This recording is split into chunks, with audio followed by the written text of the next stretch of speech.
ബിസ്മില്ലാഹിർ റഹ്മാനിർ റഹീം. അൽഹംദുലില്ലാഹി റബ്ബിൽ ആലമീൻ. വസല്ലല്ലാഹു അലാ നബീന മുഹമ്മദിൻ വഅലാ ആലിഹി വസ്വഹ്ബിഹി അജ്മഈൻ. അമ്മാ ബഅദ്. പ്രിയമുള്ള ഖുർആൻ പഠിതാക്കളെ, അസ്സലാമു അലൈക്കും വറഹ്മത്തുള്ളാഹി. പരിശുദ്ധ ഖുർആനിലെ 24-ാം അധ്യായം സൂറത്തുൻ നൂറാണ് നമ്മൾ പഠിച്ചുകൊണ്ടിരിക്കുന്നത്. ഈ സൂറത്തിലെ 14 ആയത്തുകളാണ് ഇതിനകം നമ്മൾ മനസ്സിലാക്കിയത്. ഇന്ന് ഇൻഷാ അല്ലാഹ് 15 മുതൽ 18 വരെയുള്ള ആയത്തുകൾ നമുക്ക് നോക്കാം. അഊദു ബില്ലാഹി മിനശ് ശൈത്വാനിർ റജീം. ഇദ് തലഖൗനഹു ബിഅൽസിനതികും വതഖൂലൂന ബിഅഫ്വാഹികും മാ ലൈസ ലകും ബിഹി ഇൽമുൻ വതഹ്സബൂനഹു ഹയ്യിനൻ വഹുവ ഇൻദല്ലാഹി അളീം. വലൗലാ ഇദ് സമിഅ്തുമൂഹു ഖുൽതും മാ യകൂനു ലനാ അൻ നതകല്ലമ ബിഹാദാ സുബ്ഹാനക ഹാദാ ബുഹ്താനുൻ അളീം. യഅ്ലുകുമുല്ലാഹു അൻ തഊദൂ ലിമിസ്ലിഹി അബദൻ ഇൻ കുൻതും മുഅ്മിനീൻ വയുബയ്യിനുല്ലാഹു ലക്കുമുൽ ആയാത്ത് വല്ലാഹു അലീമുൻ ഹകീം.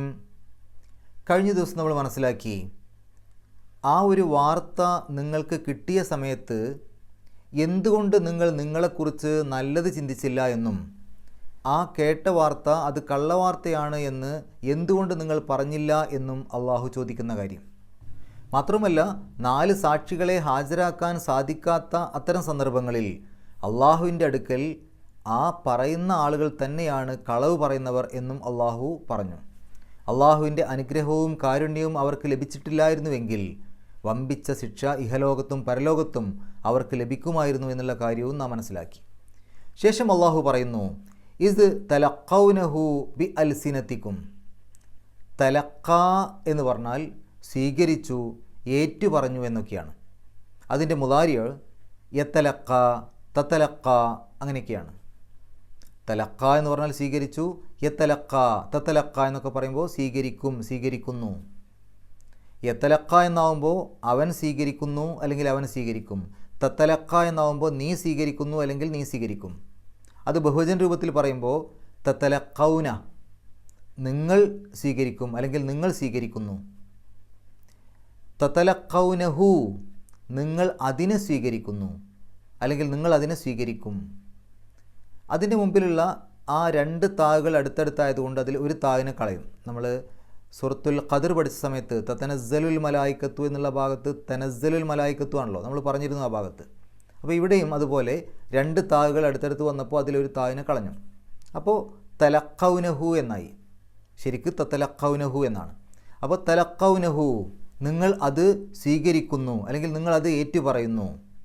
തുടക്കത്തിലുള്ള ഇത് എന്നുള്ളതും കൂടെ ചേർത്ത് പറയുമ്പോൾ ഇതെന്ന് പറഞ്ഞാൽ സന്ദർഭം അല്ലെങ്കിൽ സന്ദർഭത്തിൽ. ഇത് തലഖൗനഹു നിങ്ങൾ അത് ഏറ്റുപറയുന്ന സന്ദർഭത്തിൽ, നിങ്ങൾ അത് സ്വീകരിക്കുന്ന സന്ദർഭത്തിൽ. ബി അൽസിനത്തിക്കും, ലിസാൻ എന്നുള്ളതിൻ്റെ ബഹുവചനമാണ് അൽസിനത്ത്. ലിസാൻ എന്ന് പറഞ്ഞാൽ നാവ്, അൽസിനത്ത് നാവുകൾ. ബി അൽസിനത്തി നാവുകൾ കൊണ്ട്, കും നിങ്ങളുടെ, ബി അൽസിനത്തിക്കും നിങ്ങളുടെ നാവുകൾ കൊണ്ട്. വ തഖൂലൂന ഖാല പറഞ്ഞു, യഖൂലു അവൻ പറയും, അവൻ പറയുന്നു. തഖൂലു നീ പറയും, നീ പറയുന്നു. തഖൂലൂന നിങ്ങൾ പറയും, നിങ്ങൾ പറയുന്നു.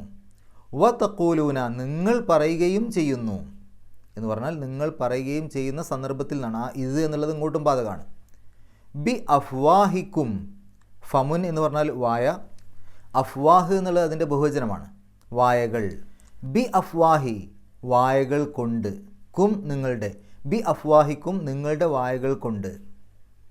മാ ലൈസ ലക്കും, മാ എന്ന് പറഞ്ഞാൽ അത് യാതൊന്ന്, ലൈസ ഇല്ല, മാ ലൈസ ഇല്ലാത്തത്, ലക്കും നിങ്ങൾക്ക്, മാ ലൈസ ലക്കും നിങ്ങൾക്ക് ഇല്ലാത്തത്, ബിഹി അതിനെപ്പറ്റി, ബി എന്ന് പറഞ്ഞാൽ കൊണ്ട്, പറ്റി, ഇൽ, ഓട് പല അർത്ഥങ്ങളുണ്ട്. ഇവിടെ പറ്റി എന്നുള്ള അർത്ഥം. ഹി അതിനെ, ബിഹി അതിനെപ്പറ്റി, ഇൽമുൻ ഒരു അറിവും, അലിമ അറിഞ്ഞോ, ഇൽമ് അറിവ്.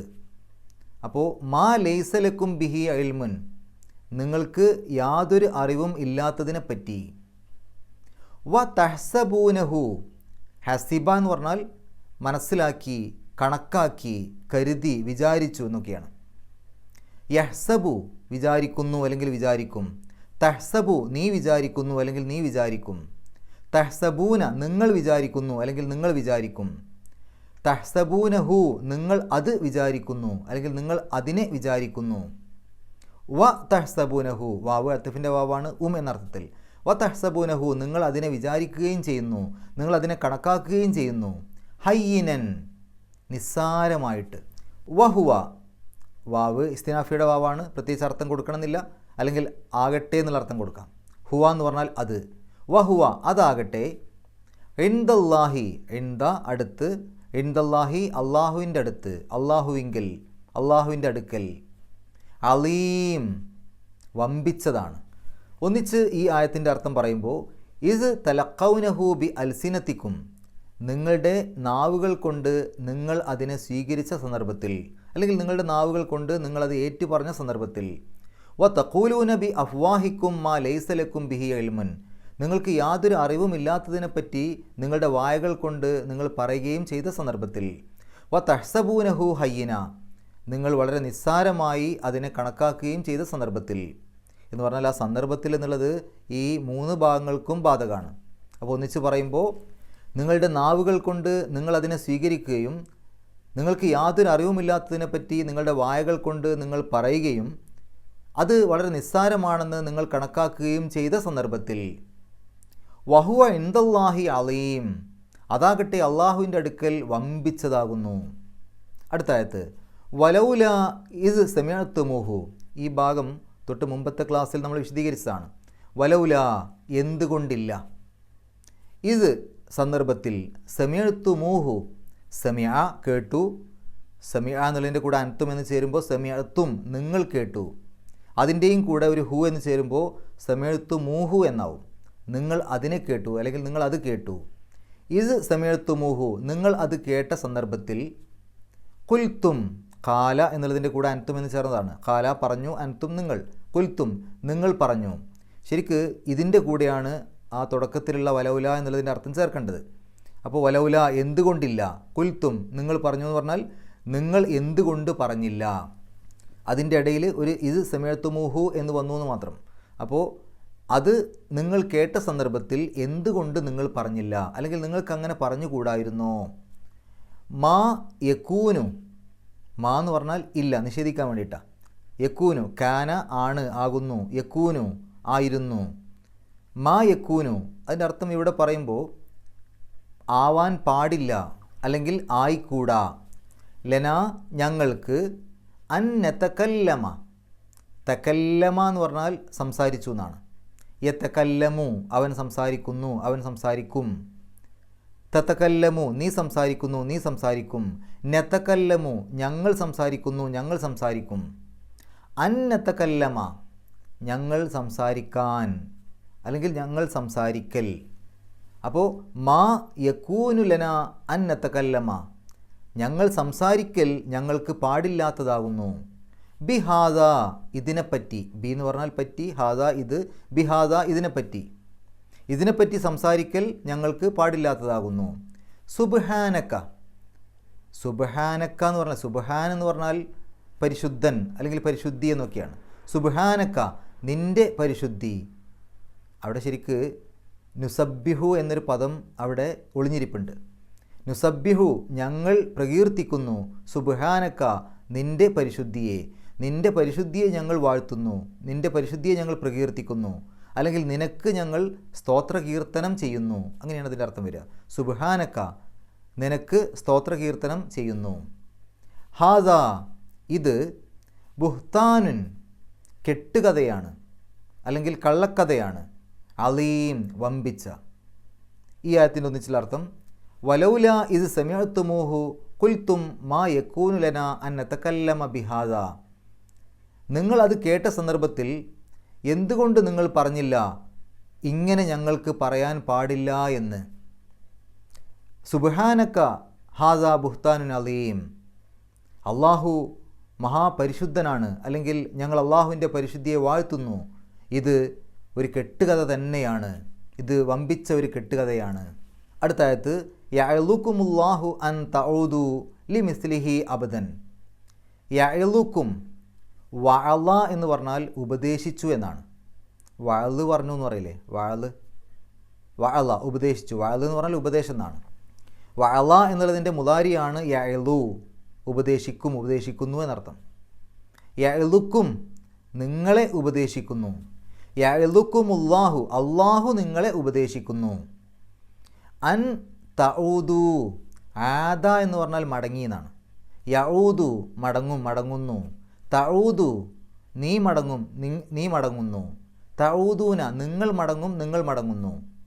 അൻ തഊദു എന്നേ വരുള്ളൂ. അൻ തഊദൂന എന്ന് പറയില്ല. തഊദൂന എന്നുള്ളതിൻ്റെ മുമ്പിൽ അൻ ചേർക്കുമ്പോൾ അവസാനത്തെ നൂന് പോവും. അൻ തഊദു നിങ്ങൾ മടങ്ങുവാൻ, അല്ലെങ്കിൽ നിങ്ങൾ മടങ്ങുന്നതിന്.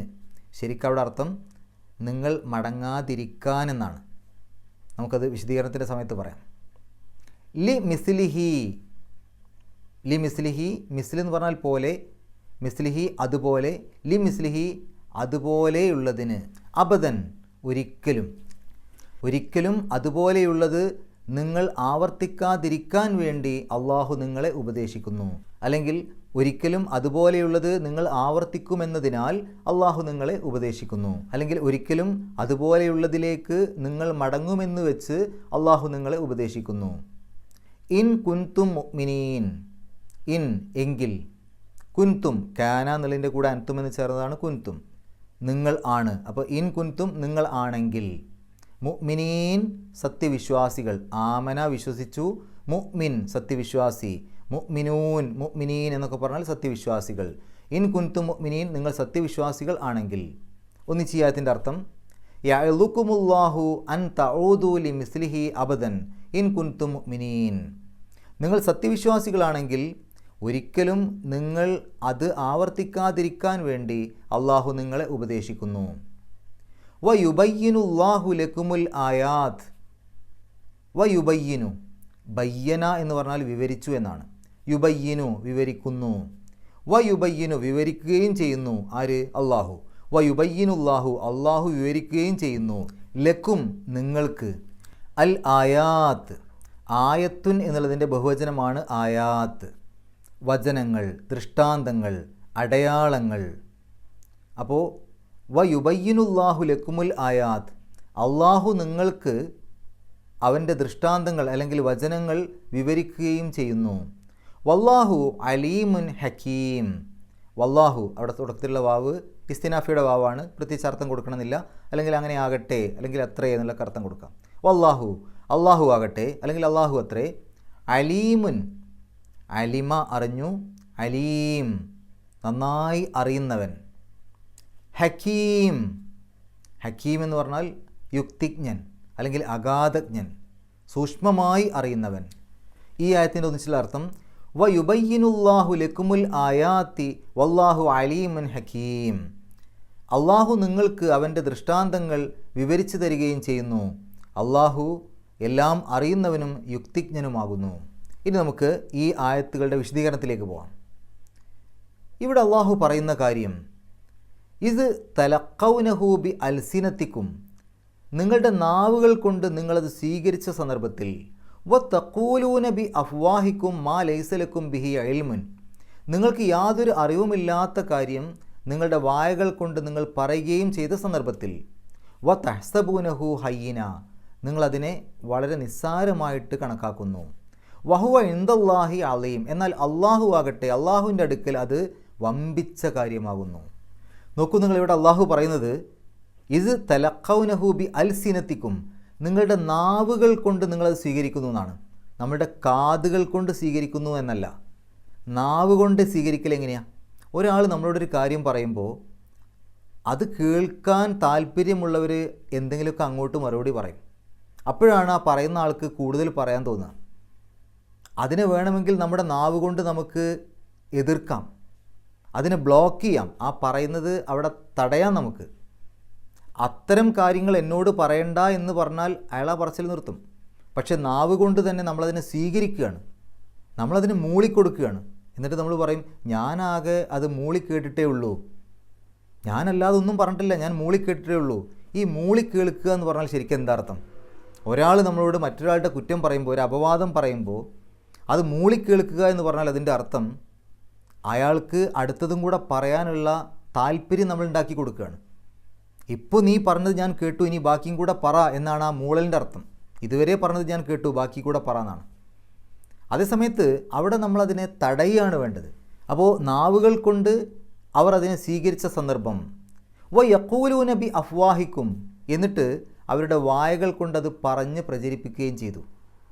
നാവ് കൊണ്ട് അവർ അതിനെ സ്വീകരിച്ചു, വായ കൊണ്ട് അതിനെ പറഞ്ഞ് പ്രചരിപ്പിക്കുകയും ചെയ്തു. മാ ലൈസ ലക്കും ബിഹി ഇൽമുൻ, അവർക്ക് യാതൊരു അറിവുമില്ലാത്ത കാര്യമായിരുന്നു. അപ്പോൾ അവർക്ക് യാതൊരു അറിവുമില്ലാത്ത കാര്യമായിട്ട് പോലും അവരത് അവരുടെ നാവ് കൊണ്ട് സ്വീകരിക്കുകയും അവരുടെ വായകൾ കൊണ്ട് പറഞ്ഞ് പ്രചരിപ്പിക്കുകയും ചെയ്തു. വ തഹ്സബൂനഹു ഹയ്യിന, അവരത് വളരെ നിസ്സാരമാണെന്നാണ് അവർ വിചാരിക്കുന്നത്. അതൊന്നും അത്ര വലിയൊരു കാര്യമില്ല, അതൊക്കെ നിസ്സാരമാണെന്ന് വിചാരിക്കുന്നു. എന്നാൽ വഹുവ ഇൻദല്ലാഹി അലീം, അള്ളാഹുവിൻ്റെ അടുക്കൽ അത് വമ്പിച്ച കാര്യമാകുന്നു. പലപ്പോഴും ആളുകൾ മറ്റുള്ള ആളുകളെക്കുറിച്ച് എന്തെങ്കിലും പറയുമ്പോൾ, എന്തെങ്കിലും അപവാദങ്ങൾ പറയുമ്പോൾ, തെറ്റായ വാർത്തകൾ പറയുമ്പോൾ അവർ വിചാരിക്കുന്നത് ഇതൊക്കെ വളരെ നിസ്സാരമായൊരു സംഗതിയല്ലേ, ഇതൊന്നും അത്ര വലിയ ഗൗരവമുള്ളൊരു വിഷയമല്ല, ഇതൊക്കെ വളരെ നിസ്സാരം, ഇതൊക്കെ എല്ലാവരും പറയുന്നതല്ലേ, ഇനിയിപ്പോൾ ഞാനത് പറയാതിരുന്നിട്ട് ആരും പറയാതിരിക്കുമോ, അതൊക്കെ എല്ലാവർക്കും അറിയുന്നതല്ലേ, ഇങ്ങനെയൊക്കെ പല ന്യായീകരണങ്ങൾ പറയും. എന്നിട്ടാണിത് പറയാം. മാത്രമല്ല ചില ആളുകൾ ഞാൻ ആ ഉള്ള കാര്യം തന്നെയാണ് പറഞ്ഞത്, ഞാൻ കളവൊന്നുമല്ല പറഞ്ഞത്, ഉള്ളത് തന്നെയാണ് ഞാൻ പറയുന്നത് എന്നുള്ള അകമ്പടിയോടുകൂടിയൊക്കെയാണ് പറയാം. ഉള്ളത് പറയുന്നതിനെ പരദൂഷണം എന്നാണ് പറയാം, ഇല്ലാത്തത് പറയുന്നതിനെ കളവ് എന്നും പറയും, രണ്ടാണെങ്കിലും തെറ്റാ. അപ്പോൾ ചില ആളുകൾ പറയും ഞാൻ ഉള്ളതല്ലേ പറയണത്, പിന്നെന്താ, ഉള്ളത് പറയുന്നതാണ് പരദൂഷണം, വമ്പിച്ച ശിക്ഷയാണ് അതിനുള്ളത്. മാത്രമല്ല ഞാൻ നിന്നോടായതുകൊണ്ടാണ് പറയുന്നത്, ഞാൻ അങ്ങനെ പറയുന്ന ആളൊന്നുമല്ല, നിന്നോടായതുകൊണ്ട് പറയാണ്, നീയായിട്ട് ഇനി വേറെ ആരോടും പറയുന്നും വേണ്ട എന്നൊക്കെ പറയും. അങ്ങനെ ഞാൻ ആരോടും പറയുന്ന ആളൊന്നുമല്ല, മറ്റൊരാളുടെ കുറ്റവും കുറവൊന്നും ഞാൻ ഒരാളോടും പറയുന്ന ആളൊന്നുമല്ല എന്ന് ഒരാൾ സ്വയം ഇടയ്ക്കിടയ്ക്ക് പറയുന്നുണ്ടെങ്കിൽ അയാൾക്ക് അയാളെ തന്നെ ബോധിപ്പിക്കാൻ ഉള്ള വ്യഗ്രത കൊണ്ടാണ്. അയാൾക്ക് അയാളെ തന്നെ ബോധിപ്പിക്കുകയാണ്, കാരണം അയാൾ അങ്ങനെയല്ല ജീവിക്കുന്നത്. അതുകൊണ്ട് അയാൾ സ്വയം അയാളെ തന്നെ ബോധിപ്പിക്കുക, ഞാൻ അങ്ങനെ പറയുന്ന ആളല്ല. സത്യത്തിൽ അയാൾ അങ്ങനെ പറയുന്ന ആളായിരിക്കും. അങ്ങനെ പറയുന്ന ആളുകൾക്കാണ് ഇങ്ങനെ സ്വയം ബോധിപ്പിക്കേണ്ടി വരിക. അല്ലാത്ത ആളുകൾ ഇതും പറയൂല, മറ്റൊരാളുടെ കുറ്റവും പറയില്ല, രണ്ടും പറയൂല. ഞാനങ്ങനെ പറയാത്ത ആളാണ് എന്നുള്ളതും പറയൂല, മറ്റൊരാളുടെ കുറ്റവും പറയില്ല. അപ്പോൾ ഈ രൂപത്തിൽ ആളുകൾ കിട്ടുന്ന വാർത്തകളൊക്കെ അത് മറ്റുള്ള ആളുകൾക്ക് പറഞ്ഞു കൊടുക്കുന്നു, പ്രചരിപ്പിക്കുന്നു. അപ്പോൾ അവരത് വളരെ നിസ്സാരമാണെന്നാണ് വിചാരിക്കുന്നത്. അതൊന്നും അത്ര വലിയൊരു പ്രശ്നമായിട്ടോ അതൊന്നും അത്ര വലിയൊരു തെറ്റായിട്ട് ആളുകൾ പരിഗണിക്കുന്നില്ല. അതൊക്കെ നിസ്സാരം, എല്ലാവരും പറയുന്നതല്ലേ. പക്ഷേ അള്ളാഹുവിൻ്റെ അടുക്കൽ അത് വമ്പിച്ച കാര്യമാണ്, അത് വലിയ കാര്യമാണ്, അള്ളാഹു വളരെ ഗൗരവത്തിൽ കാണുന്ന കാര്യമാണ് അത് എന്നാണ് അള്ളാഹു ഇവിടെ എടുത്ത് പറയുന്നത്. എന്ന് പറഞ്ഞാൽ അതിന് വമ്പിച്ച ശിക്ഷയുണ്ട് എന്നർത്ഥം. എന്നിട്ട് അള്ളാഹു പറയാം, വലൗല ഇത് സമയത്തുമോഹു കുൽത്തുമ്മ യക്കൂനുലന അന്ന തകല്ലമ ബിഹാദ സുബ്ഹാനക ഹാദ ബുഹ്താനുൻ അലീം. അത് കേട്ട സന്ദർഭങ്ങളിൽ എന്തുകൊണ്ട് നിങ്ങൾക്ക് പറഞ്ഞുകൂടാ, ഇങ്ങനെയുള്ള കാര്യങ്ങളൊന്നും ഞങ്ങൾക്ക് പറയാൻ പാടില്ല, സുബ്ഹാനല്ലാ അല്ലെങ്കിൽ സുബ്ഹാനക, അള്ളാഹുവിൻ്റെ പരിശുദ്ധിയെ ഞാൻ വാഴ്ത്തുന്നു എന്ന് പറഞ്ഞാൽ അതൊരു ആശ്ചര്യപ്രകടനമാണ്. ഹാദ ബുഹ്താനുൻ അലീം, ഇതൊരു വമ്പിച്ച കെട്ടുകഥ തന്നെ, ഇത് വമ്പിച്ച ഒരു കള്ളക്കഥ തന്നെയാണ് എന്ന് എന്തുകൊണ്ട് നിങ്ങൾ പറഞ്ഞില്ല? അപ്പോൾ ഇങ്ങനെയുള്ള വാർത്തകൾ കേൾക്കുമ്പോൾ അതിനെക്കുറിച്ച് വ്യക്തമായ അറിവില്ലെങ്കിൽ ഒരു സത്യവിശ്വാസി ചെയ്യേണ്ടത് അങ്ങനെ ഒരു തെറ്റ് സംഭവിച്ചിട്ടുണ്ടാവില്ല എന്ന രൂപത്തിൽ കാണലാണ്. ഒരാളെക്കുറിച്ചൊരു അപവാദ പ്രചരണം കേൾക്കുമ്പോൾ അയാളെക്കുറിച്ച് നല്ലത് വിചാരിക്കലാണ് ഒരു സത്യവിശ്വാസിയുടെ ബാധ്യത. അപ്പോൾ അത് കേട്ടപാടെ അയാളെക്കുറിച്ച് കുറച്ചുകൂടെ കാര്യങ്ങൾ അങ്ങോട്ട് പറഞ്ഞു കൊടുക്കല്ല വേണ്ടത്. അത് ഒരു തെറ്റിദ്ധാരണ കൊണ്ടൊക്കെ ഉള്ളതായിരിക്കും, അങ്ങനെയൊന്നും നിങ്ങൾ പറയരുത് എന്ന് പറഞ്ഞ് അദ്ദേഹത്തെ വിലക്കുകയാണ് ചെയ്യേണ്ടത്. ആരാണോ ഈ ഒരു ഇത്തരം അപവാദങ്ങൾ പറഞ്ഞ് പ്രചരിപ്പിക്കുന്നത് അയാൾ അതിൽ നിന്ന് വിലക്കുകയാണ് ചെയ്യേണ്ടത്. നോക്കൂ നിങ്ങൾ, നബി സല്ലല്ലാഹു അലൈഹി വസല്ലമയുടെ ആ കാലത്തുണ്ടായ സന്ദർഭം, അവിടെ ആയിഷ ബിബി റളിയല്ലാഹു അൻഹയാണ് ഒന്ന്, മറ്റൊന്ന് സഫ്വാൻ റളിയല്ലാഹു അൻഹു ആണ്. ഇവർ രണ്ടുപേരും എത്രത്തോളം ഉത്തമരായ ആളുകളാണ്. ഒന്ന് ഉമ്മഹാത്തുൽ മുഅ്മിനീനാണ്, മറ്റൊന്ന് ബദർ യുദ്ധത്തിൽ പങ്കെടുത്ത ബദരീങ്ങളിൽപ്പെട്ട ആളാണ്. അപ്പോൾ അവരെക്കുറിച്ചൊക്കെ ഇങ്ങനെയുള്ളൊരു കാര്യം കേൾക്കുമ്പോൾ നിങ്ങൾക്ക് നേരിട്ട് പറയാലോ, ഒരിക്കലും അത് സംഭവ്യമല്ല, അതൊരു കെട്ടുകഥ മാത്രമാണ് എന്ന് നിങ്ങൾക്ക് ധൈര്യമായിട്ട് പറയാലോ. കാരണം അത്രയും നല്ല ആളുകളെക്കുറിച്ച് അത് കേൾക്കുമ്പോൾ എന്തിനാണ് നിങ്ങൾ അത് കേൾക്കാൻ നിന്നത്? എന്തുകൊണ്ട് നിങ്ങളത് കേട്ടത് പ്രചരിപ്പിച്ചു? അത് കേട്ടപാടെ നിങ്ങൾക്ക് അത് കെട്ടുകഥയാണ്, കള്ളക്കഥയാണ് എന്ന് നിങ്ങൾക്ക് പറഞ്ഞുകൂടായിരുന്നോ? അപ്പോൾ ഇതൊക്കെ ഈ ചരിത്ര സംഭവങ്ങൾ പരിശുദ്ധ ഖുർആനിൽ പറയുന്നത് എന്തിനാണെന്നറിയോ? നമ്മളതിൽ നിന്ന് പാഠം ഉൾക്കൊള്ളാൻ വേണ്ടിയിട്ടാണ്. ശരിക്കിപ്പോൾ ഇതിങ്ങനെയൊന്നും ഈ ഒരു ആയിഷ ബിറളിയല്ലാഹു അൻഹയുടെ ഈ ചരിത്രമൊന്നും പറയാതെ നിങ്ങളോട് ആരെങ്കിലും അപവാദം പറഞ്ഞു കഴിഞ്ഞാൽ നിങ്ങളത് സ്വീകരിക്കാൻ പാടില്ല, നിങ്ങളത് പ്രചരിപ്പിക്കാൻ പാടില്ല എന്ന് പറഞ്ഞാൽ മതി. അതിന് പകരം ഒരു ചരിത്രമാണ് പഠിപ്പിച്ചിരുന്നത്. അപ്പോൾ ആ ചരിത്രം പഠിപ്പിച്ചു തരുന്നത് നമുക്ക് ആ ചരിത്രം കേൾക്കാൻ വേണ്ടി മാത്രമല്ല, അതിൽ നിന്ന് നമ്മൾ പാഠം ഉൾക്കൊള്ളാൻ വേണ്ടിയിട്ടാണ്. അതുകൊണ്ട് നമ്മൾക്ക് ഇത്തരം അനുഭവങ്ങൾ വന്നു കഴിഞ്ഞാൽ, അതായത് എന്തെങ്കിലും ഒരു അപവാദ പ്രചരണം നമ്മളുടെ കാതിൽ കേട്ട് കഴിഞ്ഞാൽ സത്യവിശ്വാസികൾ ചെയ്യേണ്ടത് എന്ത് എന്നാണ് അള്ളാഹു ഇവിടെ പഠിപ്പിച്ചിരുന്നത്. നോക്കൂ, നിങ്ങൾ വ്യക്തമായിട്ട് അള്ളാഹു പറയാ, നിങ്ങൾക്ക് പറഞ്ഞുകൂടായിരുന്നോ ഞങ്ങൾക്ക് ഇങ്ങനെയൊന്നും പറയാൻ പാടില്ല, ഇങ്ങനെ സംസാരിക്കാൻ പാടില്ല, മാത്രമല്ല ഇതൊരു കെട്ടുകഥയാണ് എന്ന് നിങ്ങൾക്ക് പറഞ്ഞുകൂടായിരുന്നോ എന്നാണ്. അതിൻ്റെ നിജസ്ഥിതി അറിഞ്ഞതിന് ശേഷമല്ല അങ്ങനെ പറയാൻ പറഞ്ഞത്. കേട്ട പാടെ നിങ്ങൾക്ക് അങ്ങനെ പറഞ്ഞുകൂടായിരുന്നു എന്നാണ്. ഒരു പക്ഷേ പിന്നീട് ആ കേട്ടത് സത്യമാണെന്ന് തെളിഞ്ഞാലോ? എന്നാൽ പോലും സത്യവിശ്വാസികളായ ആളുകൾ ഇത്തരം എന്തെങ്കിലും ഒരു അപവാദ കാര്യങ്ങൾ കേട്ടുകഴിഞ്ഞാൽ ആദ്യം തന്നെ അത് സ്വീകരിക്കല്ല വേണ്ടത്. ആദ്യം തന്നെ അതിനെ തള്ളിക്കളയാനുള്ള മനസ്സാണ് ഉണ്ടാക്കേണ്ടത്. ശരിക്ക് തെളിഞ്ഞതാണെങ്കിൽ പിന്നെ നിവൃത്തിയില്ല, നമ്മളത് വിശ്വസിക്കും. പക്ഷേ നമുക്കതിനെക്കുറിച്ചൊരു വിവരമൊന്നും ഇല്ലാത്ത കാര്യമാണെങ്കിൽ, വ്യക്തമായിട്ട് നമുക്കതിനെക്കുറിച്ചൊന്നും അറിയാത്തൊരു കാര്യമാണെങ്കിൽ, ഒരാളെക്കുറിച്ച് എന്തെങ്കിലും ഒരു കാര്യം കേൾക്കുമ്പോൾ അങ്ങനെ സംഭവിച്ചിട്ടില്ല അല്ലെങ്കിൽ സംഭവിച്ചിട്ടുണ്ടാവില്ല എന്നാണ് ഒരു സത്യവിശ്വാസി ചിന്തിക്കേണ്ടത്. അങ്ങനെ സംഭവിച്ചിട്ടുണ്ടാവാം എന്നല്ല, അങ്ങനെ സംഭവിച്ചിട്ടുണ്ടാവില്ല, അതെന്തെങ്കിലും തെറ്റിദ്ധാരണയുടെ ഭാഗമായിട്ട് പറയുന്നതായിരിക്കും എന്നാണ് ഒരു സത്യവിശ്വാസി ചിന്തിക്കേണ്ടത്. എന്നിട്ട് യഅ്ലുകുമുല്ലാഹു അൻ തഊദു ലിമിസ്ലിഹി അബദൻ, ഒരിക്കലും അങ്ങനെയുള്ളത് ആവർത്തിക്കാതിരിക്കാൻ അള്ളാഹു നിങ്ങളെ ഉപദേശിക്കുന്നു. ഇവിടെ അൻ തഊദു എന്ന് പറഞ്ഞപ്പോൾ ഞാൻ പറഞ്ഞു വിശദീകരണത്തിൻ്റെ സമയത്ത് പറയാം. ശരിക്കും അവിടെ അർത്ഥം എന്താണ്? അൻ തഊദു, നിങ്ങൾ ആവർത്തിക്കാൻ എന്നാണ്. ഇത് ആവർത്തിക്കാൻ വേണ്ടി അള്ളാഹു അത് നിങ്ങളെ ഉപദേശിക്കുന്നു എന്ന് പറഞ്ഞാൽ അതിൻ്റെ ഉദ്ദേശം നിങ്ങൾ ആവർത്തിക്കാതിരിക്കാൻ എന്നാണ്. എങ്ങനെയാണ് അങ്ങനെ വരിക? സാധാരണഗതിയിൽ നമ്മൾ പലപ്പോഴും പറയാറില്ലേ, തലവേദനയ്ക്കുള്ള മരുന്ന്, അല്ലെങ്കിൽ പല്ലുവേദനയ്ക്കുള്ള മരുന്ന്, പനിക്കുള്ള മരുന്ന്. ശരിക്കും തലവേദനയ്ക്കുള്ള മരുന്നാണോ? തലവേദന മാറാനുള്ള മരുന്നല്ലേ? പല്ലുവേദനയ്ക്കുള്ള മരുന്നാണോ? പല്ലുവേദന ഇല്ലാതിരിക്കാനുള്ള മരുന്നല്ലേ? പക്ഷേ സംസാരത്തിൽ പല്ലുവേദനയ്ക്കുള്ള മരുന്നെന്ന് പറയും. അതേപോലെ നിങ്ങൾ ആവർത്തിക്കാൻ എന്ന് പറഞ്ഞാൽ നിങ്ങൾ ആവർത്തിക്കുമെന്നതിനാൽ എന്നാണ് അർത്ഥം. നിങ്ങൾ അങ്ങനെ ആവർത്തിക്കുമെന്നതിനാൽ അള്ളാഹു ഉപദേശിക്കുന്നു എന്ന് പറഞ്ഞാൽ നിങ്ങൾ അങ്ങനെ ആവർത്തിക്കാതിരിക്കാൻ വേണ്ടി അള്ളാഹു ഉപദേശിക്കുന്നു എന്നാണ്. ലി മിസ്ലിഹി അബദ, അതുപോലെയുള്ള ഇതുപോലെയുള്ളത് നിങ്ങൾ ആവർത്തിക്കാതിരിക്കാൻ അള്ളാഹു നിങ്ങളെ ഉപദേശിക്കുന്നു. ഇൻ കുൻതും മുഅ്മിനീൻ, നിങ്ങൾ സത്യവിശ്വാസികളാണെങ്കിൽ. ഇനി നിങ്ങൾ ആലോചിച്ച് നോക്കൂ, അങ്ങനെ ഒരു കാര്യം നമ്മൾ പറഞ്ഞ് പ്രചരിപ്പിച്ചിട്ട് നമ്മൾക്ക് കിട്ടിയൊരു വാർത്ത, അത് ശരിയാവട്ടെ തെറ്റാവട്ടെ, അത് പറഞ്ഞ് പ്രചരിപ്പിച്ചതിന് ശേഷം നമുക്ക് എന്ത് ലാഭമാണ് കിട്ടുക? നമുക്ക് എന്ത് നേട്ടമാണ് ഉണ്ടാവുക? യാതൊരു നേട്ടവും ഉണ്ടാവില്ല എന്ന് മാത്രമല്ല, അള്ളാഹുവിൻ്റെ ശിക്ഷ കിട്ടുകയും ചെയ്യും. ഒരു നേട്ടവും ഉണ്ടാവില്ല. ചില ആളുകൾക്കൊക്കെ അത് മറ്റുള്ള ആളുകളിലേക്ക് എത്തിക്കുമ്പോൾ ഒരു മനസ്സിനൊരു സുഖം കിട്ടും. അത് മനസ്സ് ശുദ്ധമല്ലാത്തതുകൊണ്ടാണ്. മനസ്സ് ശുദ്ധമാണെങ്കിൽ ആ സുഖം കിട്ടൂല. കാരണം നമ്മളെക്കുറിച്ച് ഓർക്കും, നമ്മളെക്കുറിച്ചാണ് ഇങ്ങനെയുള്ള കാര്യങ്ങൾ മറ്റുള്ളവർ പ്രചരിപ്പിക്കുന്നതെങ്കിലോ എന്നാണ് ചിന്തിക്കുക. അതുകൊണ്ട് യാതൊരു നേട്ടവുമില്ലാത്ത എന്നാൽ ശിക്ഷ കിട്ടുകയും ചെയ്യുന്ന ഇത്തരം തെറ്റുകളിൽ നിന്ന് സത്യവിശ്വാസികൾ വിട്ടുനിൽക്കേണ്ടതുണ്ട്. വയുബയ്യിനുല്ലാഹു ലക്കുമുൽ ആയാത്ത്, അള്ളാഹു അവൻ്റെ വചനങ്ങളെ, ദൃഷ്ടാന്തങ്ങളെ നിങ്ങൾക്ക് വിവരിക്കുകയും ചെയ്യുന്നു. വല്ലാഹു അലീമുൻ ഹക്കീം, അള്ളാഹു എല്ലാം അറിയുന്നവനും യുക്തിജ്ഞനുമാകുന്നു. പലപ്പോഴും ഈ ഒരു ആധുനിക കാലത്ത് വാട്സപ്പിലൂടെയൊക്കെ നമുക്ക് ലഭിക്കുന്ന ചില മെസ്സേജുകൾ, ആ മെസ്സേജുകൾ അതിൻ്റെ ശരിയോ തെറ്റോ എന്നൊന്നും നോക്കാതെ ആളുകൾ നേരെ മറ്റ് ഗ്രൂപ്പുകളിലേക്ക് ഫോർവേഡ് ചെയ്യാണ്. ശരിക്ക് അത് സത്യസന്ധമാണെങ്കിൽ പോലും മറ്റൊരാൾക്ക് പ്രയാസമുണ്ടാക്കുന്ന തരത്തിലുള്ള വാർത്തയാണെങ്കിൽ നമ്മളത് ഫോർവേഡ് ചെയ്യാൻ പാടില്ല.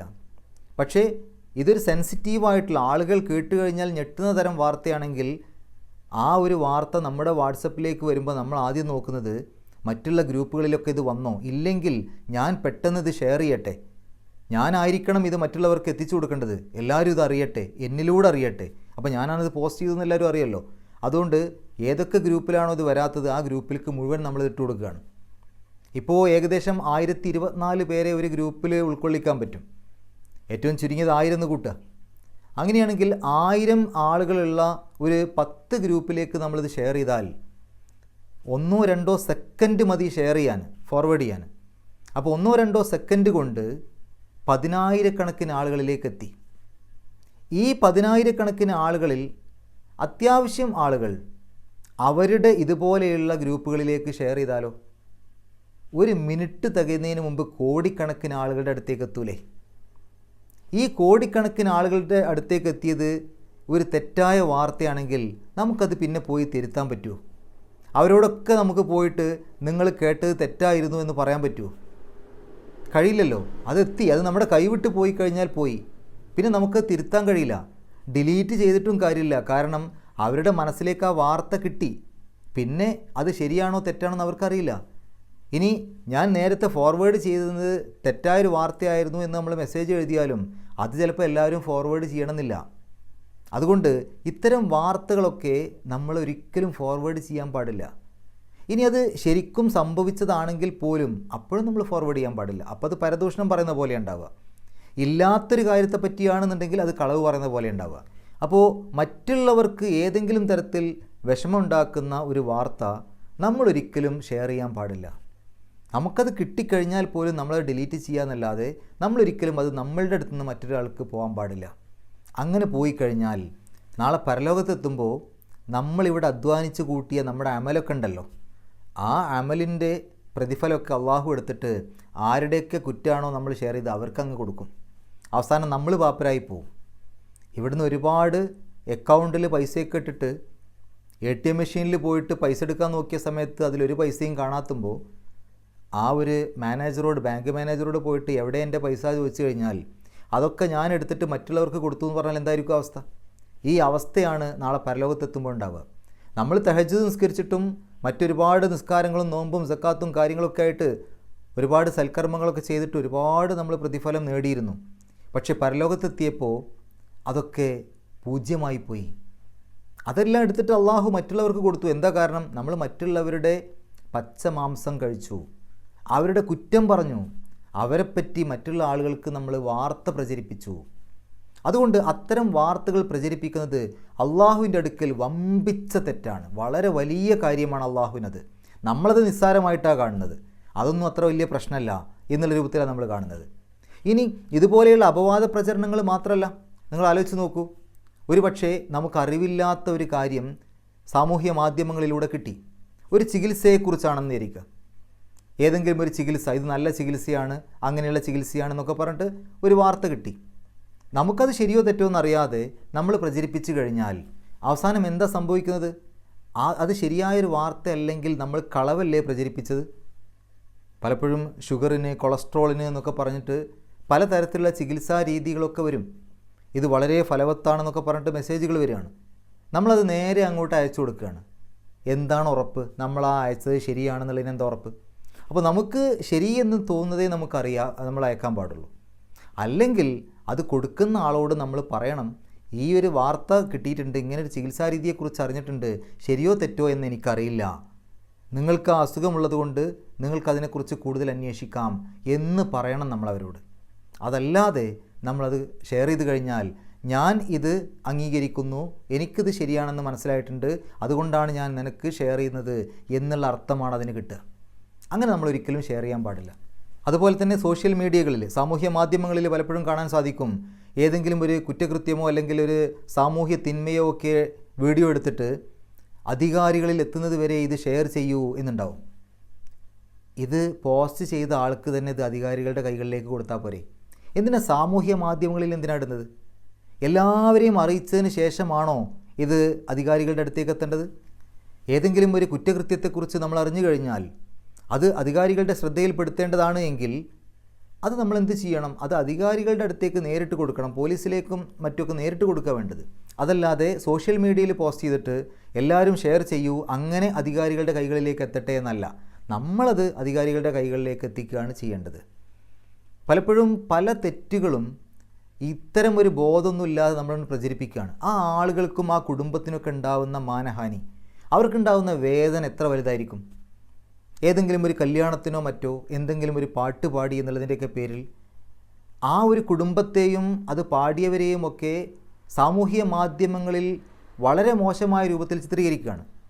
ഒരുപക്ഷെ ഒരു തെറ്റ് സംഭവിച്ചതിൻ്റെ പേരിൽ അവർക്ക് ആ തെറ്റ് ചെയ്ത അല്ലെങ്കിൽ തെറ്റ് വന്നുപോയ ആളുകൾക്ക് കുറ്റബോധം ഉണ്ടായിട്ട് അവർ തൗബ ചെയ്തിട്ടുണ്ടാവും. ആ ഒരു കുറ്റബോധം കാരണം അവർ പടച്ച തമ്പുരാനോട് പശ്ചാത്തപിച്ച് മടങ്ങിയിട്ടുണ്ടാവും. അവർ ആ കുറ്റത്തിൽ നിന്ന് രക്ഷപ്പെട്ടിട്ടുണ്ടാവും ഒരു പക്ഷേ ഇത് പ്രചരിപ്പിക്കുന്ന ആളുകൾ രക്ഷപ്പെടുമോ? അതേപോലെ തന്നെ ആ കുടുംബത്തിന്, ആ വ്യക്തികൾക്കൊക്കെ നമ്മളുണ്ടാക്കുന്ന മാനഹാനി, അവർക്കുണ്ടാക്കുന്ന അഭിമാന പ്രശ്നം എത്ര വലുതാണ്. അത് കാലാകാലം നിൽക്കുന്ന രൂപത്തിലുള്ള വലിയ തെറ്റായി മാറൂലേ അങ്ങനെ പ്രചരിപ്പിക്കുമ്പോൾ? എന്തിനാണത് അങ്ങനെ പ്രചരിപ്പിച്ചുകൊണ്ടിരിക്കുന്നത്? ഏതെങ്കിലും തെറ്റാണെന്ന് നമുക്ക് ബോധ്യപ്പെട്ടു കഴിഞ്ഞാൽ അവരെ നേരിട്ട് ബന്ധപ്പെടാൻ പറ്റുമെങ്കിൽ നേരിട്ട് ബന്ധപ്പെട്ട് ആ ചെയ്തത് ശരിയായില്ല, അത് തെറ്റാണ് എന്ന് അവരോട് നേരിട്ട് പറയാൻ വേണ്ടത്. അതല്ലാതെ സാമൂഹ്യ മാധ്യമങ്ങളിലൂടെ ആകെ ഷെയർ ചെയ്തിട്ട് ആ കുടുംബത്തെയും അത് ചെയ്തവരെയുമൊക്കെ ആകെ ആളുകളുടെ മുമ്പിൽ നാണം കെടുത്തുന്ന അവസ്ഥയല്ല വേണ്ടത്. പലപ്പോഴും ഏതെങ്കിലും ഒരാളുടെ അടുത്തൊരു തെറ്റ് സംഭവിച്ചു കഴിഞ്ഞാൽ ആ തെറ്റ് സംഭവിച്ചത് മറ്റുള്ള ആളുകൾ അറിഞ്ഞാൽ അവരങ്ങനെ പറഞ്ഞു നടക്കും. ആ വ്യക്തിയോട് നിങ്ങൾ ചെയ്തത് തെറ്റാണ്, അത് തിരുത്തണം എന്നുള്ള രൂപത്തിൽ പറയാൻ ആരും ഉണ്ടാവില്ല. എല്ലാവരും നാട്ടിൽ അങ്ങനെ എല്ലാവരും പറഞ്ഞു നടക്കും. ഒരു സ്കൂളിലോ മറ്റോ പഠിക്കുന്ന, കോളേജിലോ മറ്റോ പഠിക്കുന്ന ഒരു കുട്ടിയുടെ കയ്യിൽ ഒരു തെറ്റ് സംഭവിച്ചു കഴിഞ്ഞാൽ ആ കുട്ടിയുടെ അടുത്ത് പോയിട്ട് കുട്ടിയോട് സ്നേഹത്തോടു കൂടി പറഞ്ഞ് അത് തിരുത്താൻ വേണ്ടി കുട്ടിയെ ഒന്ന് പ്രോത്സാഹിപ്പിക്കുകയോ അല്ലെങ്കിൽ ആ കുട്ടിയോട് അതിൻ്റെ തെറ്റ് പറഞ്ഞ് മനസ്സിലാക്കി കൊടുക്കുകയോ ചെയ്യുന്നതിന് പകരം നാട്ടിലാകെ അത് പ്രചരിപ്പിക്കും. ആ കുട്ടി അതിന് തയ്യാറായിട്ടില്ലായിരിക്കുക, തിരുത്താൻ തയ്യാറല്ല. ആ കുട്ടി ചെയ്ത തെറ്റിന് കുട്ടി ന്യായീകരിക്കുകയാണെങ്കിൽ ആ കുട്ടിയുടെ രക്ഷിതാവിനെ അറിയിക്കുകയാണ് വേണ്ടത്. ഇത് സാധാരണഗതിയിൽ ആ വീട്ടുകാരിത് അറിയില്ല, ആ രക്ഷിതാവ് ഇതറിയില്ല, നാട്ടിൽ മറ്റെല്ലാവരും അറിഞ്ഞിട്ടുണ്ടാവും. ഈ ഒരു രൂപത്തിലേക്ക് നമ്മളുടെ സമൂഹം ഒരിക്കലും പോകാൻ പാടില്ല. അതുകൊണ്ടാണ് അള്ളാഹു ഇവിടെ പറയുന്നത്, ഇത്തരം കാര്യങ്ങളൊന്നും നമ്മൾ പറഞ്ഞ് പ്രചരിപ്പിക്കാൻ പാടില്ല. അത് ഉള്ളതാണെങ്കിലും ഇല്ലാത്തതാണെങ്കിലും അങ്ങനെ പറയൽ നമുക്ക് പാടില്ല എന്ന് നിങ്ങൾ അത്തരക്കാരോട് പറയണം. ആരാണോ നിങ്ങളോടത് പറയുന്നത് അവരോട് അത് ഞങ്ങൾക്ക് പറയാൻ പാടില്ലാത്തതാണ് എന്ന് പറഞ്ഞ് അവിടെ തന്നെ നിങ്ങൾ തടയണം, ആ പറയുന്നതിനെ തടയണം. നിങ്ങൾ ആലോചിച്ച് നോക്കൂ, നമ്മളോട് ഇത്തരം അപവാദങ്ങൾ പറഞ്ഞു വരുന്ന ആളുകളോട് ഒരു പ്രാവശ്യമെങ്കിലും നമ്മൾ ഇതെന്നോട് പറയണ്ട, നമ്മളുടെ അമലുകളൊക്കെ ബാത്തിലായി പോവും എന്ന് പറഞ്ഞിട്ടുണ്ടെങ്കിൽ അത്തരം ആളുകൾ ആ പറച്ചിൽ നിർത്തും, ആ സംസാരം നിർത്തും. ഇതെന്തുകൊണ്ടാണ് അങ്ങനെ പറയുന്ന ആളുകൾക്ക് വീണ്ടും വീണ്ടും പറയാൻ തോന്നുന്നത്? നമ്മളതിന് മൂളിക്കൊടുത്തിട്ടാണ്, നമ്മളതിന് സ്വീകരിക്കാൻ തയ്യാറായി നിന്നിട്ടാണ്. ആ വാർത്ത സ്വീകരിക്കാൻ നമ്മൾ തയ്യാറാണ്. അതുകൊണ്ടാണ് അവർ പറയുന്നത്. നമ്മളതിന് തയ്യാറല്ല എങ്കിൽ അത്തരം വാർത്തകൾ പറയാൻ അവർക്ക് കഴിയൂല. അതുകൊണ്ട് അതിനെ തടയണം.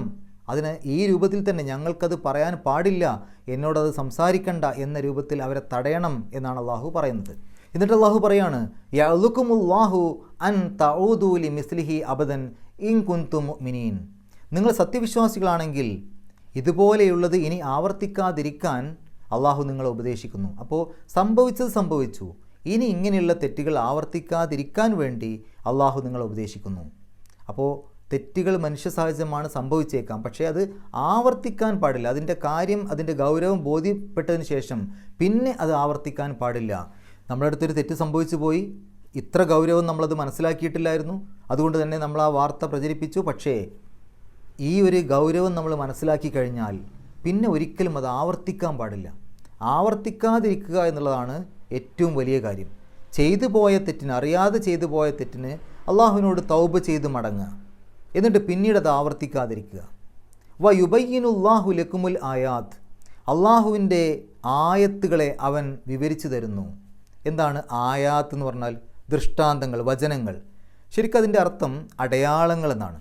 നമ്മൾ ഈ റോഡിലൂടെയൊക്കെ വണ്ടി ഓടിച്ച് പോകുമ്പോൾ പല സൈൻ ബോർഡുകളും കാണും, അടയാളങ്ങൾ കാണും.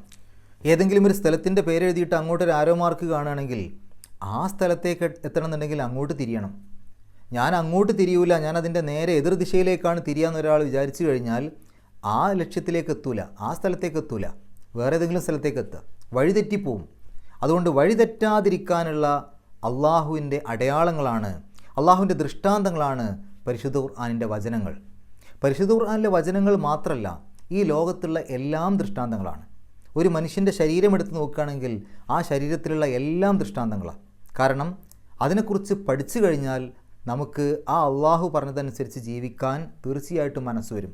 അതുകൊണ്ട് അതൊക്കെ അള്ളാഹുവിലേക്കുള്ള, അള്ളാഹുവിൻ്റെ ആ ഒരു ദീനിലേക്കുള്ള വിരൽ ചൂണ്ടികളാണ്, അടയാളങ്ങളാണ്, ദിശാ ബോർഡുകളാണ്. അപ്പോൾ ഈ തരത്തിൽ അള്ളാഹു നമുക്ക് ദിശ കാണിച്ചു തരുന്നു, നേരായ മാർഗത്തിലേക്കുള്ള വഴി കാണിച്ചു തരുന്നു അള്ളാഹു. വല്ലാഹു അലീമുൻ ഹക്കീം. അള്ളാഹു എല്ലാം അറിയുന്നവനാണ്, ആ അറിവ് ഉപയോഗിച്ചുകൊണ്ട് യുക്തിപൂർവം പ്രവർത്തിക്കുന്നവനുമാണ്. ഹക്കീം എന്ന് പറഞ്ഞാൽ യുക്തിജ്ഞൻ, വളരെ സൂക്ഷ്മമായി കാര്യങ്ങൾ വിലയിരുത്താൻ കഴിവുള്ളവൻ. അപ്പോൾ അള്ളാഹു എല്ലാം അറിയുന്നവനാണ്, യുക്തിജ്ഞനുമാണ്. എല്ലാം അള്ളാഹു അറിയും. അള്ളാഹുവിൻ്റെ അറിവിൽ പെടാത്തതായി ഒന്നുമില്ല. ആ അറിവുകൾ ഉപയോഗിച്ചുകൊണ്ട് തന്നെ യുക്തിപൂർവം കാര്യങ്ങൾ പ്രവർത്തിക്കാൻ കഴിവുള്ളവനാണ് അള്ളാഹു. അള്ളാഹു എല്ലാം അറിയുന്നവനാണ്, സൂക്ഷ്മമായി അറിയുന്നവനാണ്, യുക്തിജ്ഞനാണ്. ഇനി നമുക്ക് ഈ ആയത്തുകളിൽ വന്ന പാരായണ നിയമങ്ങൾ നോക്കാം. ഇത് തലഖൗനഹു, ഹു എന്നുള്ള ഹ ഉലമീർ, അതിൻ്റെ മുമ്പും ശേഷമുള്ള അക്ഷരങ്ങൾക്ക് ഹർക്കത്തുണ്ട്. അതുകൊണ്ട് അതിനെ 2 അക്ഷരത്തിൻ്റെ ദൈർഘ്യം നീട്ടണം. അപ്പോൾ തലഖൗനഹു ഒരല്പം നീട്ടാൻ വേണ്ടി ഒരു വാവ് അവിടെ ഇട്ട് കൊടുത്തിട്ടുണ്ടാവും. ഒരു 2 അക്ഷരത്തിൻ്റെ ദൈർഘ്യം നീട്ടുക. ബി അൽ സിനത്തിക്കും വ തഖൂലൂന ബി അഫ്വാഹിക്കും മാ ലൈസ. അവിടെ അഫ്വാഹിക്കും എന്നുള്ളതിൻ്റെ അവസാനത്തിൽ സുക്കൂനുള്ള മീമാണ്, ശേഷം വരുന്നത് ഹർക്കത്തുള്ള മീമാണ്. ഹർക്കത്തുള്ള മീമിൻ്റെ മുമ്പ് സുക്കൂനുള്ള മീമ് വന്നാൽ രണ്ടും കൂടെ ചേർത്ത് ഷദ്ദുള്ള മീമായിട്ട് മണിച്ചിട്ട് പറയണം. അപ്പോൾ ബി അഫ്വാഹിക്കും മാ ലൈസ, ലൈസ ലക്കും ബിഹി. അവിടെ ലക്കും ബിഹി എന്നുള്ളടുത്ത് ലക്കും എന്നുള്ളതിൻ്റെ അവസാനത്തിൽ സുക്കൂനുള്ള മീമാണ്, ശേഷം ബ ആണ്. ബാഇൻ്റെ മുമ്പ് സുക്കൂനുള്ള മീമ് വന്നാൽ അതിനെ മണിച്ചിട്ട് പറയണം.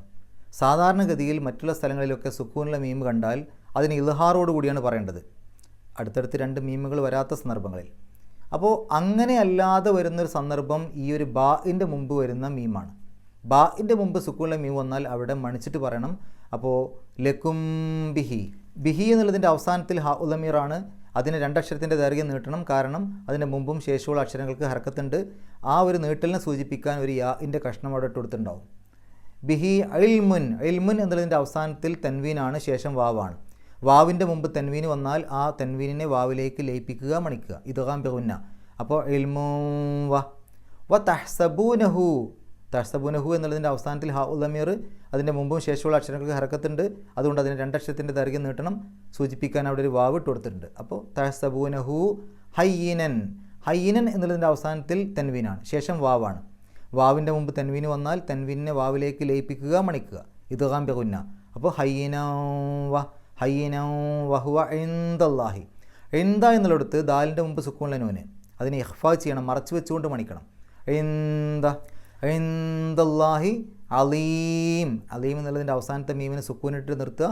തൊട്ട് മുമ്പുള്ള നീട്ടൽ 6 അക്ഷരത്തിൻ്റെ ദൈർഘ്യം വരെ നീട്ടാൻ അനുവാദമുള്ള മദ് ആയിരുന്നു. അടുത്ത ആയത്ത് വലൗലാ ഇത്, അവിടെ ലാ എന്നുള്ള മദ്ദിന് ശേഷം ഹംസ വന്നു. അപ്പോൾ മദ്ദും ഹംസയും അടുത്തടുത്ത് വന്നു, വ്യത്യസ്ത പദങ്ങളിലാണ്. 4 5 അക്ഷരങ്ങളുടെ ദൈർഘ്യം വരെ നീട്ടാൻ അനുവാദമുണ്ട്, നിർബന്ധമല്ല. വലൗലാ ഇത് സമീഴ്ത്തുമൂഹു, സമീഴ്ത്തുമൂഹു എന്നുള്ളതിൻ്റെ അവസാനത്തിൽ ഹ ഉലമീർ ഉണ്ട്. അതിൻ്റെ മുമ്പും ശേഷമുള്ള അക്ഷരങ്ങൾക്ക് ഹർക്കത്തുണ്ടാവും. മുമ്പ് ഹർക്കത്തില്ല, ശേഷം ഹർക്കത്തുണ്ട്. 2 സ്ഥലത്തും ഹർക്കത്തുണ്ടെങ്കിലേ നീട്ടാൻ പാടുള്ളൂ. ഇതിനെ നീട്ടാൻ പാടില്ല, കാരണം തൊട്ട് മുമ്പ് ഹർക്കത്തില്ല. അതുകൊണ്ട് സമീഴ്ത്തുമൂഹു എന്നേ പറയൂ. കുൽത്തും മാ, കുൽത്തും എന്നുള്ളതിൻ്റെ അവസാനത്തിൽ സുക്കൂനുള്ള മീമ്, ശേഷം ഹർക്കത്തുള്ള മീമ്, 2 മീമും കൂടെ ചേർത്ത് ഷദ്ദുള്ള മീമായിട്ട് മണിച്ചിട്ട് പറയാം. അപ്പോൾ കുൽത്തും മാ യക്കൂനു ലനാ അൻ, നാ എന്നുള്ള നീട്ടലിന് ശേഷം ഹംസ വന്നു. അവിടെ വ്യത്യസ്ത പദങ്ങളിലാണ്, 4 5 അക്ഷരങ്ങളുടെ ദൈർഘ്യം വരെ നീട്ടാൻ അനുവാദമുണ്ട്, നിർബന്ധമല്ല. ലനാ അൻ, അന്നത്തക്കല്ലമ, സുക്കൂനുള്ള നൂനിന് ശേഷം ഹർക്കത്തുള്ള നൂന് വന്നു. 2നെയും കൂടെ ചേർത്ത് ഷദ്ദുള്ള നൂനായിട്ട് പറയാം. അന്നത്തക്കല്ലമ ബിഹാസ സുബ്ഹാനക, സുബ്ഹാനക ബാഇന് സുക്കൂന് കൽക്കലത്തിൻ്റെ അക്ഷരമാണ്, എടുത്ത് പറയാം. ഹാസ ബുഹ്താനുൻ, ബുഹ്താനുൻ എന്നുള്ളതിൻ്റെ അവസാനത്തിൽ തൻവീനാണ്, ശേഷം ഐന്, ഐനിൻ്റെ മുമ്പ് തൻവീന് വന്നാൽ ഇദ്ഹാറാണ് നിയമം, വെളിവാക്കണം. അപ്പോൾ ബുഹ്താനുൻ, ബുഹ്താനുൻ അലീം, അവസാനത്തെ മീമിനെ സുക്കൂനിട്ട് നിർത്തുക. തൊട്ട് മുമ്പുള്ള നീട്ടൽ 6 അക്ഷരങ്ങളുടെ ദൈർഘ്യം വരെ നീട്ടാൻ അനുവാദമുള്ള മദ് ആയത്. യഅ്ലുക്കുമുല്ലാഹു അൻ തഊദു, അവിടെ യഅ്ലുക്കും എന്നാണ് ശരിക്ക്. അതെന്തുകൊണ്ട് യഅ്ലുക്കുമു എന്നായി? യഅ്ലുക്കും എന്നിട്ട് കഴിഞ്ഞാൽ അവസാനത്തെ ആ ഒരു മീമിന് സുക്കൂന്, അള്ളാഹു എന്നുള്ളതിൻ്റെ തുടക്കത്തിലുള്ള അക്ഷരത്തിന് സുക്കൂനാണ്. അതെങ്ങനെ കിട്ടുക? ആ ഷദ്ദുള്ള ലാമിനെ പിരിച്ചെഴുതിയാൽ ആദ്യത്തെ ലാമിന് സുക്കൂന് വരും. അപ്പോൾ അവിടെ അടുത്തടുത്ത് 2 സുക്കൂനുകൾ വന്നു എന്ന് പറയേണ്ടി വരും. യഅ്ലുക്കും എന്നുള്ളതിൻ്റെ അവസാനത്തിൽ സുക്കൂന്, അള്ളാഹു എന്നുള്ളതിൻ്റെ തുടക്കത്തിലുള്ള ലാമിനെ പിരിച്ചെഴുതിയാൽ സുക്കൂന്. അങ്ങനെ 2 സുക്കൂനുകൾ അടുത്തടുത്ത് വരാൻ പാടില്ല. വന്നു കഴിഞ്ഞാൽ ഇൽത്തിഖാ ഉസാക്കിനിൻ എന്നുള്ള നിയമപ്രകാരം അത് അവിടുന്ന് മാറ്റണം. അതിന് ആദ്യത്തെ ആ ഒരു സുക്കൂനിനെ മാറ്റിയിട്ട് ഇപ്പോൾ കും ഹും എന്നൊക്കെ വരുമ്പോൾ അതിനെ കുമു ഹുമു എന്നാണ് ആക്കുക. ഇവിടെ യഅ്ലുക്കും എന്നുള്ളത് യഅ്ലുക്കുമു എന്നായി. യഅ്ലുക്കുമുല്ലാഹു അൻ തഊദു, അവിടെ താഇൻ്റെ മുമ്പ് സുക്കൂനിലെ നൂന് വന്നു, ഇഖ്ഫാ ചെയ്യുക, മറച്ചു വെച്ചുകൊണ്ട് മണിക്കുക. അൻ തഊദു, തഊദു ലി മിസ്ലിഹി അബദ.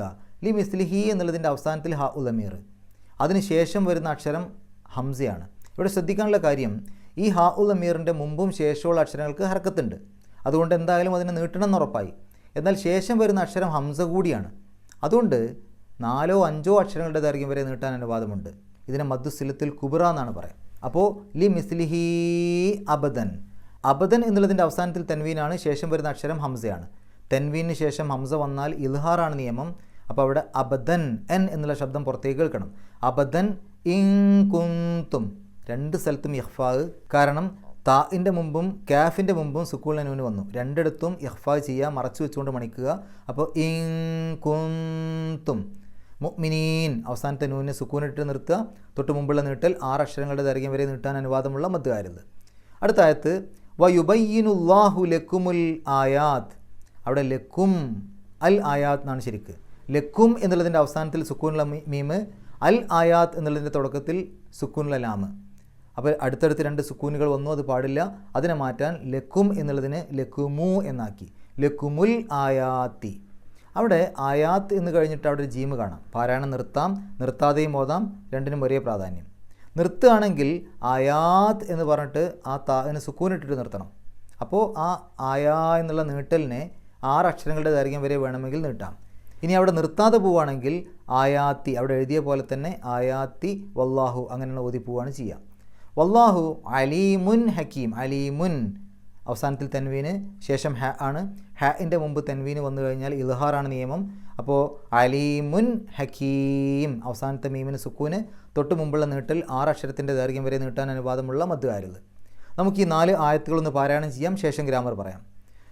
അഊദു ബില്ലാഹി മിനശ് ശൈത്വാനിർ റജീം. ഇദ് തലഖൗനഹു ബിഅൽസിനതികും വതഖൂലൂന ബിഅഫ്വാഹികും മാ ലൈസ ലകും ബിഹി ഇൽം വതഹ്സബൂനഹു ഹയ്യിനാ വഹുവ ഇൻദല്ലാഹി അളീം.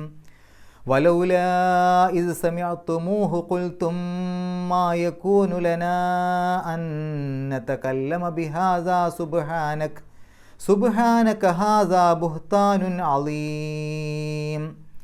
യഅ്ലുകുമുല്ലാഹു അൻ തഊദു ലിമിസ്ലിഹി അബദൻ ഇൻ കുൻതും മുഅ്മിനീൻ വയുബയ്യിനുല്ലാഹു ലക്കുമുൽ ആയാത്ത് വല്ലാഹു അലീമുൻ ഹക്കീം. ഗ്രാമർ നോക്കുകയാണെങ്കിൽ ഇത് തലഖൗനഹു ബി അൽസിനത്തിക്കും, ബി അൽസിനത്തിക്കും, ബി അഫ്വാഹിക്കും, രണ്ടിടത്തും ബി വന്നു. ബി എന്നുള്ളത് ഹർഫ് ജറാണ്. ബിക്ക് ശേഷം വരുന്ന ഇസ്മുകൾക്ക് ജറ് കിട്ടണം. സാധാരണഗതിയിൽ കസർ കൊണ്ടോ കസർ തൻവീനുണ്ടോ, അതുകൊണ്ടാണ് ഇവിടെ ബി അൽസിനത്തി, അതേപോലെ ബി അഫ്വാഹി എന്നെഴുതിയത് ആ ബി വന്നതുകൊണ്ടാണ്. വഹുവ ഇൻദല്ലാഹി അലീം. ഇൻദല്ലാഹി, ഇൻദ എന്നുള്ളത് ലർഫ് മക്കാനാണ്, ഒരു സ്ഥാനത്തെ സൂചിപ്പിക്കുന്ന പദമാണ്. ആ ഒരു ലർഫ് മക്കാൻ മറ്റൊരു പദത്തിലേക്ക് ചേരുമ്പോൾ, ഇപ്പോൾ ഇൻദല്ലാഹി എന്നൊക്കെ വരുന്ന സമയത്ത് അള്ളാഹു എന്നുള്ള പദം മുലാഫിൻ ഇലൈഹിയാണ്. അപ്പോൾ ലർഫ് മുലാഫിൻ ഇലൈഹി എന്ന് പറയും. മുലാഫിൻ ഇലൈഹിക്ക് എപ്പോഴും ഇറാബ് ജറായിരിക്കും, സാധാരണ കസർ കൊണ്ടോ കസർ തൻവീനുണ്ടോ. അതുകൊണ്ടാണ് ഇൻദല്ലാഹി അവസാനത്തിൽ കസറിടാനുള്ള കാരണം ആ ഒരു ലർഫ് മുലാഫിൻ ഇലൈഹി പദപ്രയോഗം വന്നതുകൊണ്ടാണ്. അന്നതകല്ലമ, ശരിക്കവിടെ നതകല്ലമു എന്നാണ് മുലാരിയായിട്ടുള്ള രൂപം. അൻ വന്നു കഴിഞ്ഞാൽ, മുലാരിയായിട്ടുള്ള ക്രിയയുടെ മുമ്പിൽ അൻ വന്നു കഴിഞ്ഞാൽ ആ മുലാരിയായിട്ടുള്ള ക്രിയക്ക് നെസ്ബ് കിട്ടും, സാധാരണ ഫത്തഹ് കൊണ്ട്. അപ്പോൾ ഇവിടെ അൻ നതകല്ലമ എന്നായി. അത് അന്ന് വന്നതുകൊണ്ടാണ് നതകല്ലമു എന്നെഴുതാതെ നതകല്ലമ എന്നെഴുതിയത്. ബിഹാദ സുബ്ഹാനക, സുബ്ഹാനക എന്നുള്ളതിൻ്റെ മുമ്പിൽ ശരിക്ക് നുസബ്ബിഹു എന്നുണ്ട് എന്ന് നമ്മൾ മനസ്സിലാക്കുക. ഹാദ ബുഹ്താനുൻ അലീം, ബുഹ്താൻ എന്നുള്ള പദത്തെ വിശേഷിപ്പിക്കുന്ന പദമാണ് അലീം, അതുകൊണ്ട് സിഫത്താണ്. ബുഹ്താനുൻ അലീമുൻ രണ്ടും ഒരേ രൂപത്തിലാണ് എഴുതിയിട്ടുള്ളത്. യഅ്ലുകുമുല്ലാഹു, യഅ്ലുക്കും നിങ്ങളെ ഉപദേശിക്കുന്നു, ആര്? അള്ളാഹു. അപ്പോൾ അള്ളാഹു എന്നുള്ളത് ഫായിലാണ്, അല്ലെങ്കിൽ സബ്ജക്റ്റാണ്, കർത്താവാണ്. അതിന് റഫ് ആയിരിക്കും കിട്ടുക, അതുകൊണ്ടാണ് അള്ളാഹു എന്ന അവസാനത്തിൽ ലമ്മിട്ട് എഴുതിയത്. അതുകൊണ്ടാണ് അൻ തഊദു, അൻ വന്നു കഴിഞ്ഞാൽ മുലാരിയായിട്ടുള്ള ക്രിയക്ക് നെസ്ബ് കിട്ടും. അപ്പോൾ ഇവിടെ ശരിക്ക് തഊദൂന എന്നാണ്. തഊദൂന എന്നുള്ളതിൻ്റെ അവസാനത്തിൽ വാവും നൂനുമാണ്. ഇങ്ങനെയുള്ള മുലാരിയായിട്ടുള്ള ക്രിയകൾ വരുമ്പോൾ ആ ഒരു അവസാനത്തെ നൂന് കളഞ്ഞിട്ടാണ് നെസ്ബ് കൊടുക്കുക. അപ്പോൾ അൻ തഊദൂ എന്ന് വരും. ശരിക്കും അവിടെ തഊദൂന എന്നാണ് വേണ്ടത്. അത് അന്ന് വന്നതുകൊണ്ടാണ് തഊദൂ എന്നായി മാറിയത്.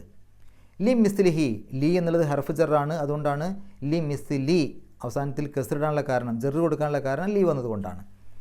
കുൻതും മുഅ്മിനീൻ എന്ന് എടുത്തു കഴിഞ്ഞാൽ കാനയുടെ കൂടെ അൻതും എന്ന് വന്നിട്ടുണ്ട്, പിന്നെ മുഅ്മിനീൻ എന്നും വന്നിട്ടുണ്ട്.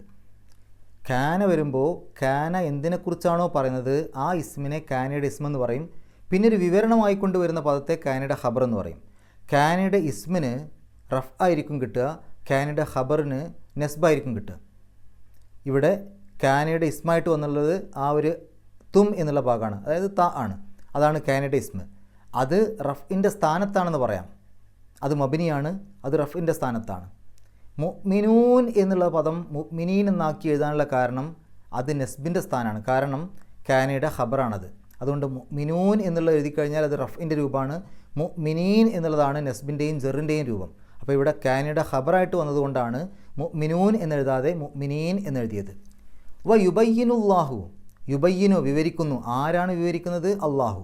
അപ്പോൾ അള്ളാഹു എന്നുള്ള പദം അവിടെ സബ്ജക്റ്റാണ്, അല്ലെങ്കിൽ ഫായിലാണ്, അല്ലെങ്കിൽ കർത്താവാണ്. ഇനി എന്താണ് വിവരിക്കുന്നത്? അൽ ആയാത്ത്. അപ്പോൾ ആയാത്ത് എന്നുള്ളത് ഒബ്ജക്റ്റാണ്, അല്ലെങ്കിൽ മഫൂലും ബിഹിയാണ്, കർമ്മമാണ്. ഒബ്ജക്റ്റിന് അല്ലെങ്കിൽ മഫൂലും ബിഹിക്ക് എപ്പോഴും ഇറാബ് നെസ്ബായിരിക്കും. ഇവിടെ ആയാത്ത് എന്നുള്ളത് അവസാനത്തിൽ അലിഫും താവും ഉപയോഗിച്ചിട്ട് അവസാനിക്കുന്ന ബഹുവചന രൂപമാണ്.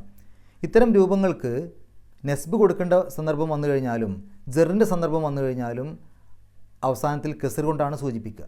അതല്ലാതെ ആയാത്ത എന്ന് പറയില്ല, ആയാത്തി എന്ന് തന്നെ പറയാം. ശേഷം വല്ലാഹു അലീമുൻ ഹക്കീം. അലീമുൻ ഹക്കീം എടുത്തു കഴിഞ്ഞാൽ അലീം എന്നുള്ള പദത്തെ വിശേഷിപ്പിക്കുന്ന പദമാണ് ഹക്കീം. അതുകൊണ്ട് തന്നെ സിഫത്താണ്. ഒന്ന് മറ്റൊന്നിനെ വിശേഷിപ്പിക്കുമ്പോൾ രണ്ടിനും ഒരേ രൂപഘടനയാണ് കിട്ടുക. അതുകൊണ്ടാണ് അലീമുൻ റഫ് ആണ് അവസാനത്തിൽ, ലമു തൻവീനാണ്. ഹക്കീമുൻ അതിനും റഫ് തന്നെയാണ്. രണ്ടും ഒരേ രൂപത്തിലാണ് എഴുതിയിട്ടുള്ളത്. ഇത്രയും കാര്യങ്ങളാണ് ഈ ആയത്തുകളിലൂടെ നമ്മൾ മനസ്സിലാക്കേണ്ടത്. അള്ളാഹു പരിശുദ്ധ ഖുർആൻ ഏറ്റവും നല്ല രൂപത്തിൽ പഠിക്കുവാനും അത് ജീവിതത്തിൽ പകർത്തുവാനും കഴിവിൻ്റെ പരമാവധി മറ്റുള്ള ആളുകൾക്ക് എത്തിച്ചു കൊടുക്കുവാനുമുള്ള സന്മനസ്സും തൗഫീക്കും സൗഭാഗ്യവും നമുക്ക് ഏവർക്കും പ്രദാനം ചെയ്യുമാറാകട്ടെ. വാഹിർ ദവാൻ അൽഹംദുലില്ലാഹി റബ്ബിൽ ആലമീൻ. അസ്സലാമു അലൈക്കും വറഹ്മത്തുള്ളാഹി.